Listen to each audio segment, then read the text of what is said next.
When Army veteran Marcus Johnson was pulled over for a routine traffic stop, he never imagined he'd be staring down the barrel of a racist cop's gun. What happened next would shock the nation, spark outrage, and lead to a landmark trial that changed everything. It was a quiet evening in the small town of Crestwood when Army veteran Marcus Johnson, a decorated serviceman who had served 2 tours in Afghanistan, was driving home from a local grocery store. As he approached a stoplight, he noticed flashing red and blue lights in his rearview mirror. Confused but compliant, Marcus pulled over, assuming it was a routine traffic stop. What unfolded next would shock the community and ignite a national conversation about racism and police brutality. Officer Daniel Grayson, a 15-year veteran of the Crestwood Police Department, approached Marcus's vehicle with his hand resting on his holstered gun. Marcus, aware of the tensions between law enforcement and people of color, kept his hands visible on the steering wheel and calmly asked why he had been pulled over. Instead of answering, Grayson ordered Marcus out of the car, his tone aggressive and laced with hostility. Marcus complied, stepping out slowly with his hands raised. Without warning, Grayson drew his weapon and pointed it directly at Marcus's chest, shouting obscenities and accusing him of fitting the description of a suspect in a nearby robbery. Marcus, who had no criminal record and was clearly unarmed, tried to explain that he was a veteran and had no involvement in any crime. But Grayson, fueled by racial bias, refused to listen. Unbeknownst to Officer Grayson, the entire encounter was captured on a dashcam mounted on his patrol car. The footage showed Marcus cooperating fully, his hands raised in surrender, while Grayson screamed at him, using racial slurs and threatening to shoot if Marcus made any sudden movements. The video also revealed that Grayson had no legitimate reason to pull Marcus over in the first place.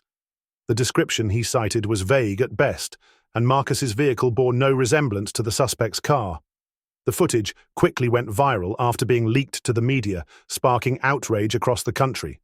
Marcus, traumatized by the incident, filed a formal complaint against Grayson and demanded accountability.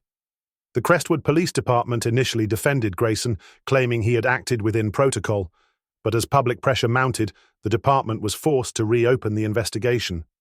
Meanwhile, Marcus's story resonated with millions, particularly within the veteran community, who rallied behind him, demanding justice for a man who had risked his life for his country only to face such treatment at home. The case went to trial 6 months later, with Grayson facing charges of aggravated assault, misconduct, and a hate crime. The prosecution presented the dashcam footage as the centerpiece of their case, along with testimony from Marcus and several expert witnesses who analyzed Grayson's behavior. The defense argued that Grayson had acted out of fear for his safety, but this narrative quickly unraveled under cross-examination. Marcus's military record, which included commendations for bravery under fire, further undermined Grayson's claims. The trial became a flashpoint for discussions about systemic racism in law enforcement. Protesters gathered outside the courthouse daily, holding signs that read, "Justice for Marcus" and "End Police Brutality." Inside the courtroom, Marcus delivered a powerful victim impact statement, describing how the incident had left him with severe PTSD and a deep sense of betrayal. "I fought for this country," he said, his voice trembling with emotion. "But when I came home, I realized that some people still see me as a threat just because of the color of my skin." The courtroom was tense as the jury filed back into their seats after 2 weeks of deliberation. The air was thick with anticipation, the weight of the case pressing down on everyone present. Marcus Johnson sat quietly, flanked by his family and legal team, his hands clasped tightly in his lap. Across the room, Officer Daniel Grayson, once a figure of authority, now looked diminished, his face pale and drawn. The trial had been grueling, with both sides presenting their arguments passionately, but now the moment of truth had arrived. The judge called for order, and the jury foreperson stood to deliver the verdict. On the charge of aggravated assault with a deadly weapon, we find the defendant, Daniel Grayson, guilty. The words echoed through the courtroom, and a collective gasp rippled through the crowd. Marcus exhaled sharply, his shoulders slumping as the weight of the past months began to lift. The foreperson continued, "On the charge of misconduct by a public official, we find the defendant guilty. On the charge of committing a hate crime, we find the defendant guilty." Each pronouncement was like a hammer strike, sealing Grayson's fate. The courtroom erupted in a mix of cheers and sobs, the emotions of the long, painful journey finally spilling over. The judge, a stern and experienced jurist known for his no-nonsense demeanor, called for silence. He addressed the jury, thanking them for their service and acknowledging the gravity of their decision. Then he turned his attention to Grayson. "Officer Grayson, you have been found guilty of egregious crimes that betray the trust placed in you as a law enforcement officer. Your actions were not only a violation of your oath, but also a profound injustice to Mr. Johnson and the community you were sworn to protect." The judge's words were measured but carried a palpable sense of condemnation. He scheduled the sentencing hearing for 2 weeks later, allowing time for the preparation of victim impact statements and pre-sentencing reports. In the days leading up to the sentencing, the case continued to dominate national headlines. Media outlets dissected every detail of the trial, from the damning dashcam footage to Marcus's heartfelt testimony. Advocacy groups and civil rights organizations hailed the verdict as a watershed moment in the fight against police brutality and systemic racism. Meanwhile, Grayson's defense team scrambled to mitigate the fallout, arguing for leniency and presenting character witnesses who spoke of his years of service prior to the incident. But the public sentiment was overwhelmingly against him, and the calls for a harsh sentence grew louder. The sentencing hearing was packed to capacity, with spectators spilling into the hallway outside the courtroom. Marcus, dressed in his army dress uniform, took the stand to deliver his victim impact statement. His voice was steady but filled with emotion as he recounted the trauma of that night and its lasting effects on his life. "I served my country with pride, believing in the values of justice and equality," he began. "But on that night, I was treated not as a hero, but as a criminal.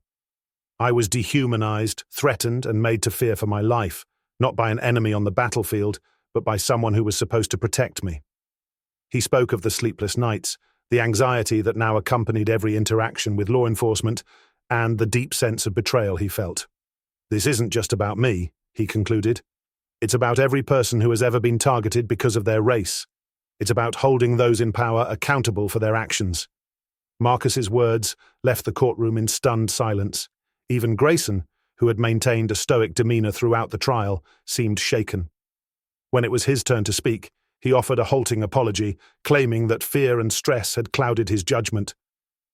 "I never meant to hurt anyone," he said, his voice trembling. "I made a terrible mistake, and I will live with that for the rest of my life." But his words rang hollow, especially in light of the evidence and the racial slurs he had used during the incident. The judge, after listening to all the statements and reviewing the pre-sentencing reports, delivered his final ruling. "Officer Grayson, your actions were not a mistake. They were a deliberate and malicious abuse of power. You pointed a gun at an unarmed man, a veteran who had served his country with honor, and you did so because of the color of his skin. Your behavior was not only criminal, but also a profound betrayal of the public trust." The judge paused, his gaze fixed on Grayson. "This court has a responsibility to send a clear message that such conduct will not be tolerated. Therefore, I sentence you to life in prison without the possibility of parole." The sentence was met with a mix of reactions. Marcus's supporters erupted in applause, while Grayson's family sat in stunned silence. Grayson himself seemed to crumple under the weight of the judge's words, his head bowing as the bailiffs moved to handcuff him. As he was led out of the courtroom, the reality of his new life began to sink in. He would spend the rest of his days behind bars, a stark fall from grace for a man who had once worn a badge.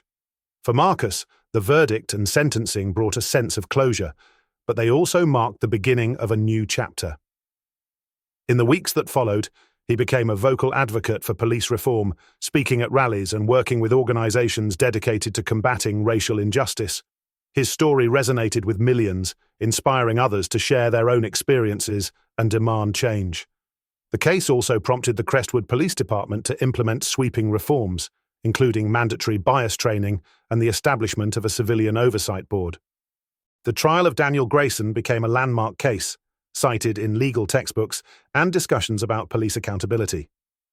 It underscored the urgent need to address systemic racism within law enforcement and highlighted the power of video evidence in holding officers accountable. But for Marcus, the case was deeply personal.